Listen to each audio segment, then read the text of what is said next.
he be open by now? It's almost 6:30. Oh, you know Mac. He probably overslept again. Man, I'm starving. Look, let's try the cafe down on Bigelow Street. I heard the owner's an insomniac.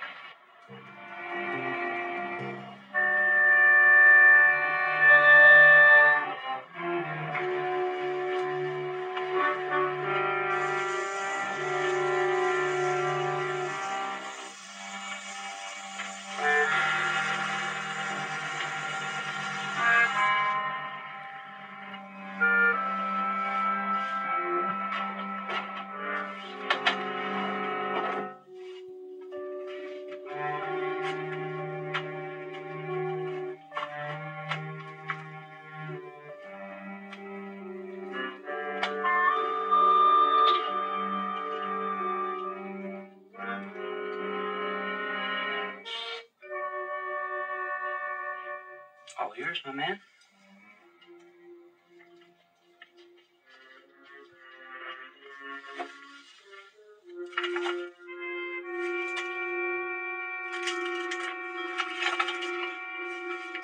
Trust me.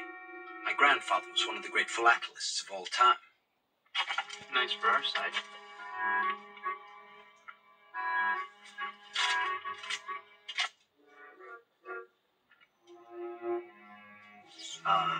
The specialty of the house. Feast your eyes on this. So what about these? It's the 1942 Mauritania airmail inverted block. How much are they worth? More than all the rest put together. About 17,000 for the four of them.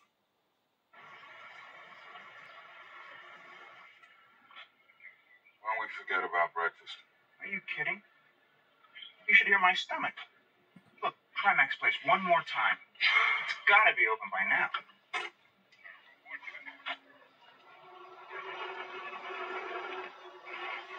Hey, let's go.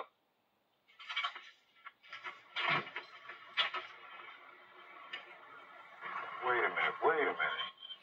What's the matter? Those blinds were closed before. Got a hunch.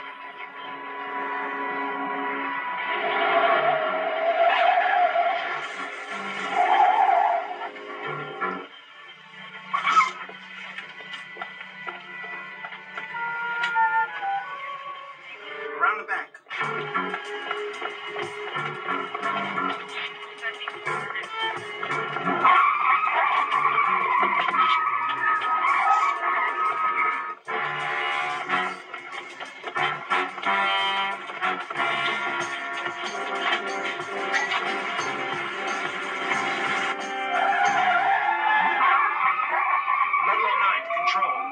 Request code 3 in pursuit of possible 459 at M. Rubin's Stamp and Coin Shop. Suspect headed north at Sentinel. Request backup, over. Ludlow 4. Backup Ludlow 9 are in pursuit of possible 459 headed north on Sentinel, over. Ludlow 4 responding.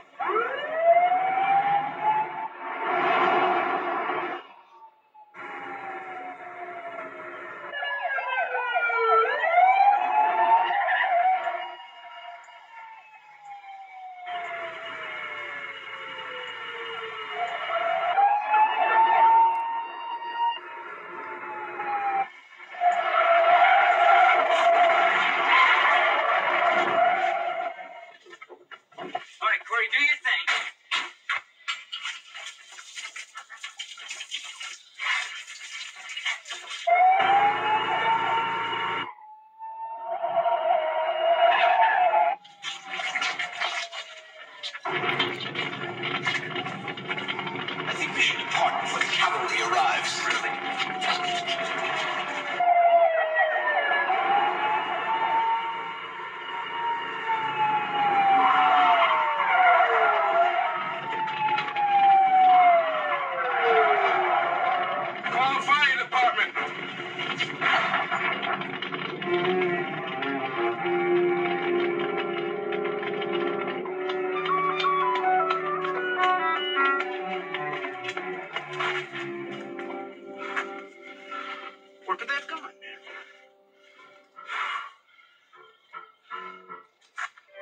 More action down there than we've got up here, that's for sure. Yeah.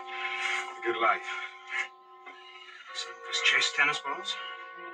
Some of us chase shadows.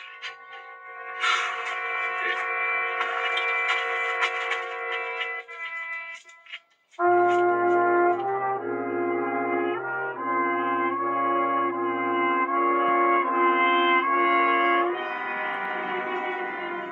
only other thing I can tell you is that the owner of the stamp shop said these thieves are professionals because they took the cream of his collection.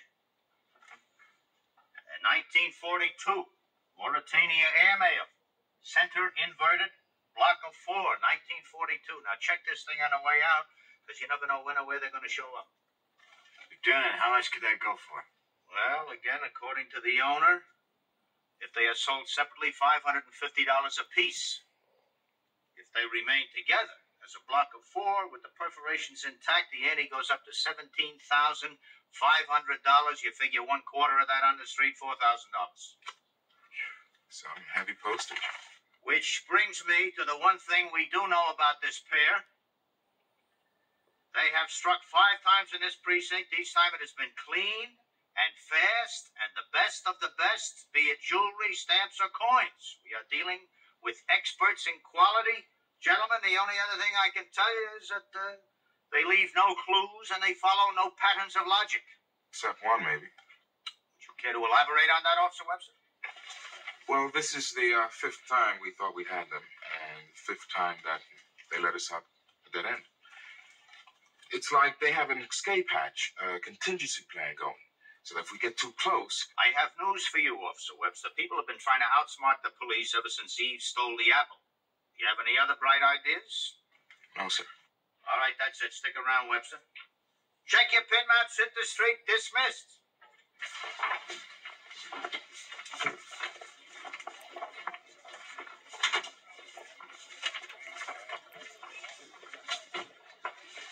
Relax, Webster. I need a driver for today. What about Mike?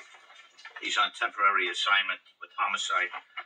I have a speaking engagement at, what do you call it, Linwood University.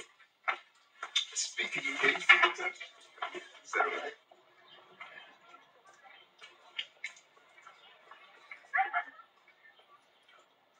Finally, I would like to say this.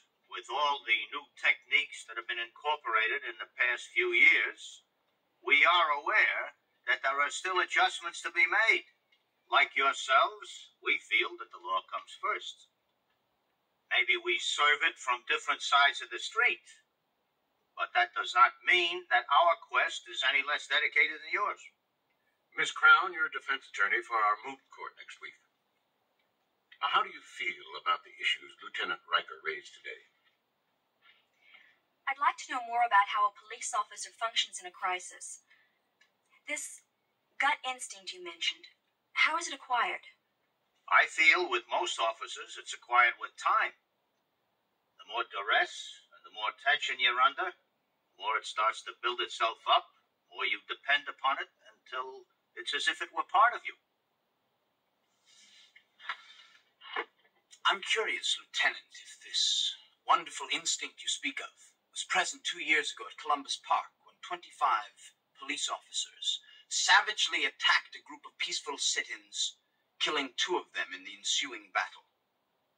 I'm sorry I wasn't present at that demonstration. Yet you've just told us about this remarkable instinct that all police officers acquire in the face of crisis. I didn't say all. Then you admit that in a crisis, some officers are incapable of rendering intelligent judgments. Perhaps some even panic and incite riots. Lieutenant, 2 years ago, last May, on a warm sunny afternoon, 25 of your stormtroopers, with guns drawn, maliciously waded into a group of unarmed, harmless demonstrators, trying to save Columbus Park from being demolished. That's not true. I beg your pardon, I was there. Well, so was I. And no cop started anything. The riot was caused by a few supposed radicals who thought it would be a kick to set off canisters of tear gas. What about the 2 persons who were killed? According to reports which were published in the next day's newspapers, both were killed by stray bullets. neither of which could be proven to have been fired from a policeman's gun. If there are no further questions... Professor Palmer, Yes, Mr. Banning. I should like to continue questioning the patrolman. After all, how often do we get the chance to interrogate a real eyewitness? Highly irregular. But if... Oh, Officer Webster doesn't mind.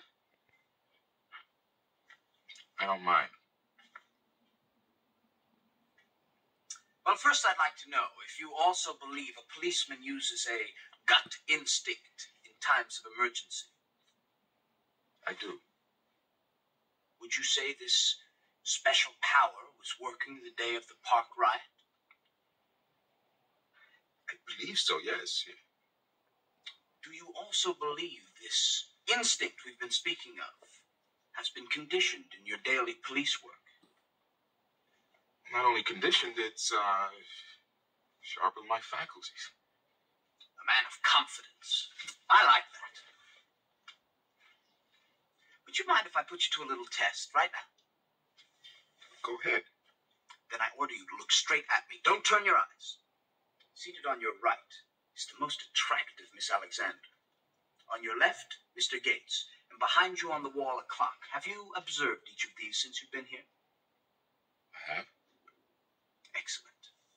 Because now I would like you to tell us, using your keen faculties, if Miss Alexander is wearing perfume, what is the color of Mr. Gates' necktie, and if the clock on the wall is ticking or not? Also, just to see how observant you are, have you noticed the one discrepancy in Lieutenant Riker's uniform?